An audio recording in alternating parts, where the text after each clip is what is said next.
வணக்கம். முனைவர் பாமணிகண்டன், தமிழ் துறை உதவி பேராசிரியர், டாக்டர் எஸ்என்எஸ் ராஜலட்சுமி கலை மற்றும் அறிவியல் கல்லூரி, கோவை. சென்ற வகுப்பின் தொடர்ச்சியாக பாரதியின் புதிய ஆத்திச்சூடியிலிருந்து இன்று நாம் காண இருப்பது ஆண்மை தவறில். ஆண்மை என்பது அடக்குவதில் இல்லை, மனதை ஆளுகையில் உள்ளது என்பார்.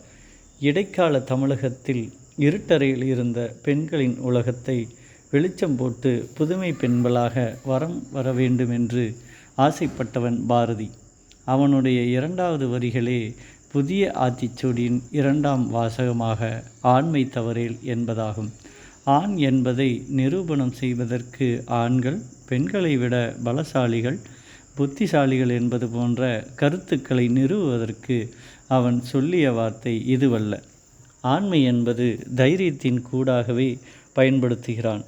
ஆளுமையின் வெளிப்பாடாகவே பாரதி காண்கிறான். பெண்மை சில நேரங்களில் ஆண்மையின் வெளிப்படுத்தும். ஆண் என்பதற்கும் ஆண்மை என்பதற்கும் வேறுபாடுகள் நிறையவே உள்ளன. பெண்மையை போற்றாத ஆண் ஆண்மையில் இணைவதில்லை.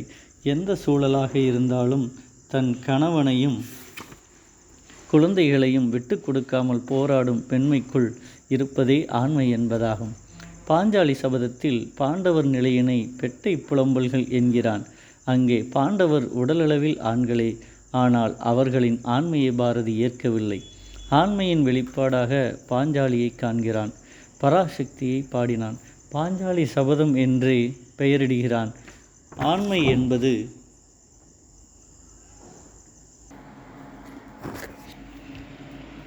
இங்கே ஆண்மை எனப்படுவது ஆளுமையின் வெளிப்பாடு.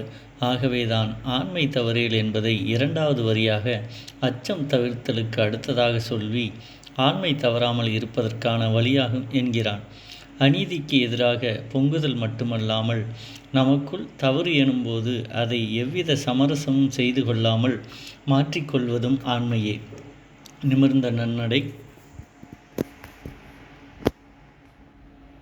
நேர்கொண்ட பார்வை, திமிர்ந்த ஞானச்செருக்கு இவையே ஆண்மையின் அடையாளமாக பாரதி கொண்டாடுகிறான். இப்படியான பெண்மையைத்தான் பாரதியும் எதிர்பார்த்ததாகும். சில நேரங்களில் நம் கடைபிடிக்கும் பொறுமையே நம்மை கோழையாக காட்டிவிடும். நமது இயல்பையும் அது மாற்றிவிடும். எவ்வித சம்பந்தமின்றி நம்மை சீண்டுவர்களுக்கு சாம பேத தான தண்டம் ஆகிய வகையில் நமது எதிர்ப்பினை பதிவு செய்வது அவசியமாகும். நாம் தேவையின்றி நம்மிடம் வம்பு செய்பவர்களை கண்டு ஒதுங்குதல் அவசியமில்லை. சில நேரங்களில் தன்னை தற்காத்துக்கொள்ளவே விலங்குகள் கோபம் கொள்ளும். நம்மை சீண்டுபவர்களுக்கு நாம் நமது செயல்களில் பதில் சொல்வது அவசியமாகும். மண்புழு கூட சில நேரங்களில் தன்னை துன்புறுத்தியுடன் எதிர்ப்பு காட்டும். குஞ்சுகளை காக்க போராடும் கோழியின் வீரத்தைக் கண்டு பருந்தும் அஞ்சும். குட்டிகளை தூக்க வருபவர்களை விரட்டி அடிக்கும் பூனை, நாய் என்று எத்தனையோ சொல்லலாம். உங்களை சீண்டுபவர்களையும் உங்கள் உணர்வுகளோடு விளையாடுபவர்களையும் தகுந்த முறையில் கையாளுங்கள். சீர வேண்டிய இடத்தில் சீறினால்தான் பாம்புக்கு மரியாதை. அதை போலத்தான் நாம் எதிர்ப்புகளை பதிவு செய்ய வேண்டிய இடங்களில் மிக கடுமையான முறையில் நமது எதிர்ப்பை காட்ட வேண்டும். அப்போது தயங்கி நின்றால் உங்களை நீங்களே காப்பாற்ற இயலாமல் போகலாம்.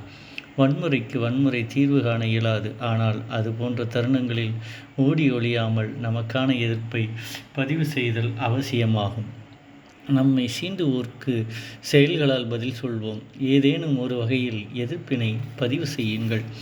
எதிர்ப்பினை விட வலிமையானது புறக்கணித்தல். தீயோரை புறக்கணியுங்கள்.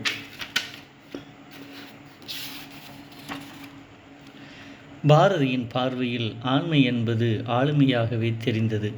பெண்மையை மதிக்கத் தெரிந்த ஆண்மைதான் இன்றும் விரும்பப்படுகிறது. பல்வேறு நிலைகளில் பெண்களுக்கு எதிரான கொடுமைகள் இன்றளவும் நடந்து வருவது வேதனைக்குரியதே ஆகும்.